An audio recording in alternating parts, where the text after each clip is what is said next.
It was a perfect moment. Balloons swaying in the corner, cake candles still warm, my daughter's laughter bubbling through the room. Then she opened the box. A pink dress, frilly, delicate, like spun sugar. She smiled at first, running her fingers over the fabric. But then her hands stilled. She turned it inside out, confusion clouding her eyes. "Mommy, what is this?" She pointed to the small stitched patch near the hem, faded but still visible. My stomach knotted. It was a monogram, 3 letters. My name, not hers, mine. And suddenly I was 7 again, standing in front of my parents wearing that same dress, the one they had forced on me for every special family occasion. Back then, I didn't understand why it was always pink, why it was always that dress. But I learned. It was their way of branding me, of reminding me I was theirs to display, to control, to humiliate when I stepped out of line. I thought I'd escaped that house for good. I thought I'd buried the girl who wore that dress. But here it was, on my daughter's birthday. I didn't cry. I folded the dress back into the box, and I started planning. I hadn't spoken to my parents in 3 years, not since I left my father's business and exposed his creative accounting to the authorities. Not since my mother told me, in the coldest voice imaginable, that I'd ruined the family. They'd tried to reel me back in, letters, money, veiled threats, but they'd never dared approach my daughter. Until now.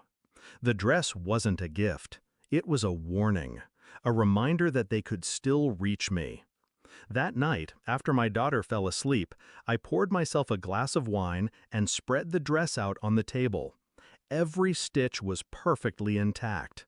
I traced the monogram with my fingertip, feeling the heat rise in my chest. They thought they could intimidate me. They forgot who they'd raised. The next morning, before their calls started, I went to my office.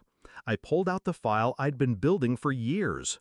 Photographs, bank records, property deeds. My father had always been meticulous, but arrogance makes people sloppy. He'd funneled money through shell companies, hidden assets overseas, and used my mother's charity as a laundering front. I had proof of it all. I'd been saving it, telling myself I'd only use it if they came after me again. Now, the box on my kitchen table told me it was time. I didn't confront them. I didn't answer their calls. I simply made copies, 3 sets, one to the tax authorities, one to a journalist I trusted, and one to their lawyer. By noon, my phone was vibrating nonstop. When I finally picked up, it was my mother. Her voice trembled, not with fear, but with fury. "How could you? Do you have any idea what you've done?" I kept my tone even. "Do you have any idea what you've done? You tried to put my daughter in that dress." Silence. Then, cold as ever, "It was just a gift." No, it was possession, just like it was with me. You wanted to remind me who I belong to. But you forgot something. I don't belong to you anymore. And neither does she. I hung up. By evening, the first article was live. Headlines screamed about financial fraud, embezzlement, tax evasion. Photos of my father shaking hands with politicians. Quotes from anonymous sources about years of intimidation. Their empire began to crumble in hours. I watched the news while eating dinner with my daughter, the dress still boxed on the counter. My phone buzzed every few minutes. Unknown numbers, blocked calls. I ignored them all. That night, I slid the box into the fireplace. The flames licked up the pink fabric, curling the monogram into ash. 2 days later, I drove past their estate. Reporters crowded at the gates. Police cars lined the driveway. My father's precious imported fountain stood dry and cracked, its marble stained by rain. I parked down the road, out of sight, and let myself feel it. Not joy, not triumph, just the quiet satisfaction of knowing they could never touch us again. They'd built their lives on control, on taking and branding and bending people until they broke. But I hadn't broken, and now they were the ones on display. Their names dragged through headlines, their legacy reduced to scandal. The last time my mother called, she didn't sound angry. She sounded tired.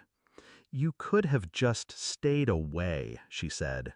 I almost laughed. I did, for 3 years. But you didn't. A long pause. Then she whispered, "That dress wasn't meant for her.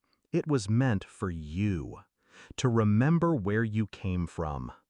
I let the silence stretch before I answered. I do remember. That's why I made sure my daughter never will. And I ended the call.